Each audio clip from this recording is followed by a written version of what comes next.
There's several people on the internet saying that there's going to be convergences this year around the time of the Day of Atonement.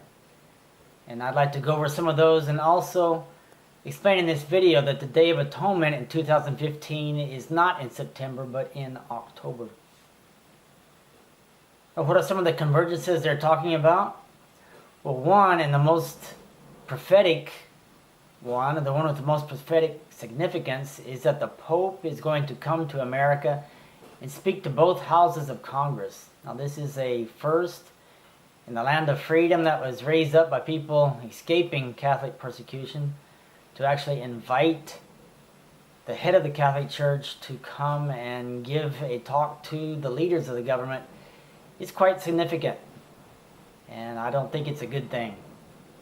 And then the Pope is also going to Philadelphia to talk to a group of people on some day of the family. And he's already showing that he is going to try to call people to worship on Sunday, that we need Sunday as a day of rest.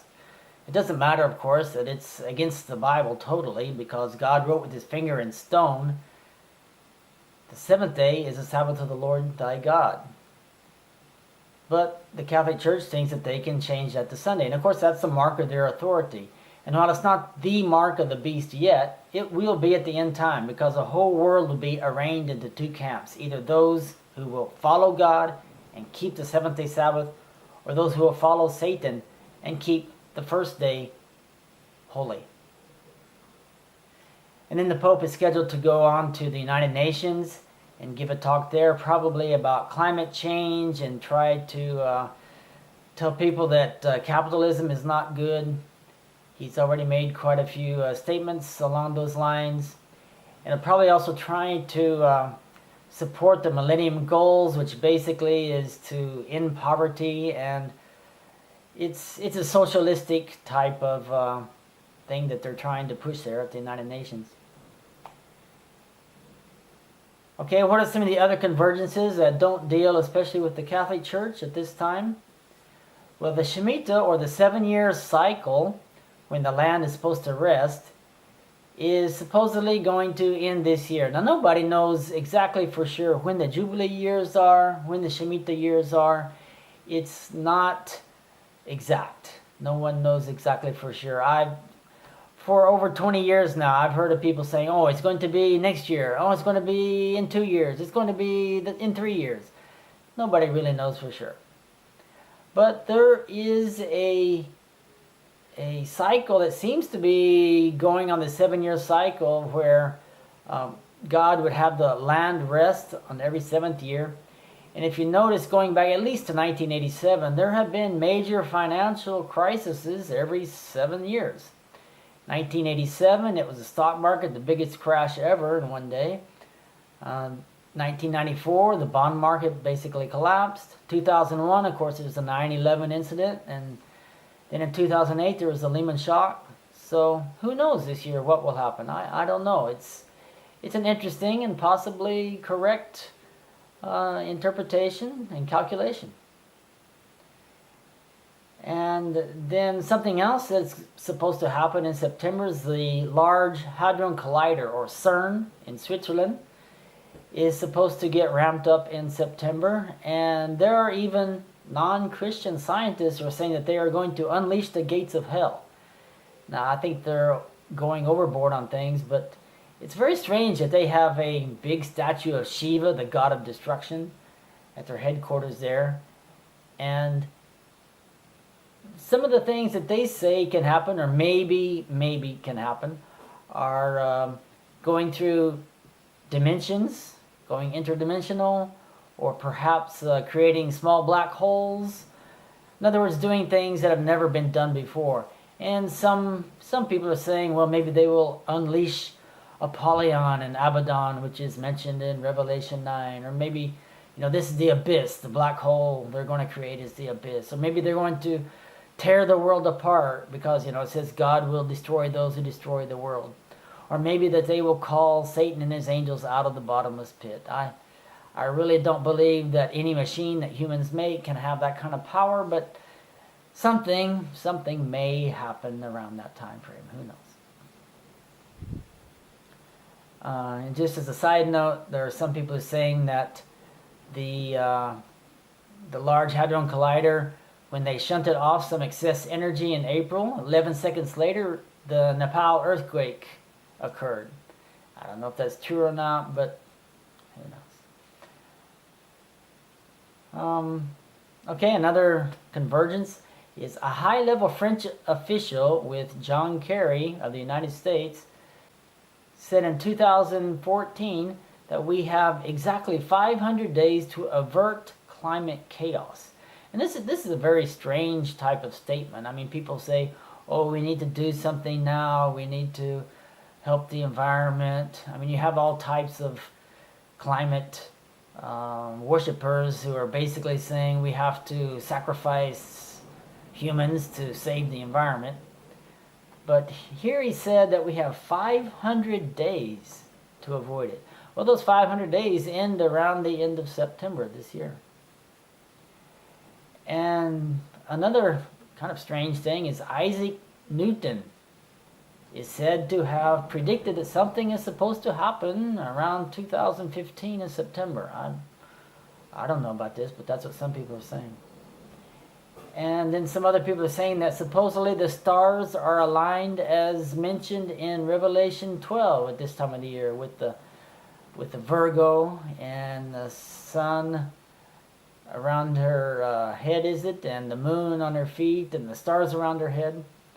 And they're comparing that to the time when Christ was born. Maybe there's something to that. I do believe that sun, moon, and stars are given for signs. But they are also given for seasons and for how to calculate God's appointed times. And that's where I want to caution people on this, is because the Day of Atonement in 2015 is not September 23 like nearly everybody is saying. The Day of Atonement is October 23. And you're probably saying, oh, what is this guy on to? He's just trying to say something different from everybody else. No, I've studied this out very, very carefully. And especially if you're an Adventist, I mean, this is the only possible date for the Day of Atonement. Because we know for sure that October 22, 1844 was the 10th day of the 7th month. God told that to Ellen White. He made it very clear. He raised up the whole Millerite movement for that, the Advent movement, for that date, to show people that he is ending the 2300-day prophecy on that date. He's going to finish his work in the holy place and start a new phase of work cleansing the most holy place. That was October 22, 1844. The only way possible to come to that date is to start the new year with the first new moon after the spring equinox. Now the barley, that has nothing to do at all with how God counts the years, or many people are confused on that because the Karaites tried to say that. It is true that you have to have a sheaf of barley to weigh the barley sheaf before the priest in the unleavened bread festival. But there's nothing anywhere at all in the Bible about you must have the barley harvest as a sign to start the new year. That's just not in there anywhere. That's just people's imaginations. So the new year start, I agree that the equinox is not specifically mentioned either, but again, it's the sun, moon, and stars that are to calculate these things for us. And so we don't calculate just by the sun, we don't calculate just by the moon, we don't calculate just by the stars, and we don't calculate anything at all by the barley. So the sun shows us when we can start the new year. It's after the equinox, the vernal equinox.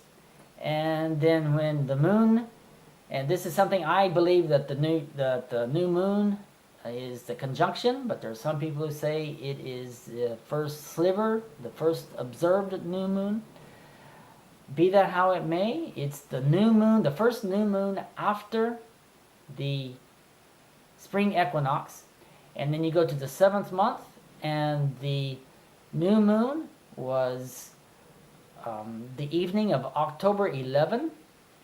And so it starts, the first day of the new month would start at sundown of the following day, or the first sundown after the conjunction, which in that case would have been October. It would have been sundown on October 12, which in God's calendar is the start of October 13. Count 10 days, you get to October 22, 1844. That's why we know this year it's October 23. Hope this video has been useful and that we keep our eyes open. And especially Seventh-day Adventists, we need to, here's things happening that we've seen prophesied, that we've known about for many years, and yet many of our leaders seem to be asleep. I only know of like Doug Batchelor and Stephen Bohr, maybe Steve Wilberg. Very few of our leaders are really sounding the trumpet. So let's keep our eyes open and our ears to the ground and be aware and awake and ready, for Jesus is coming back soon.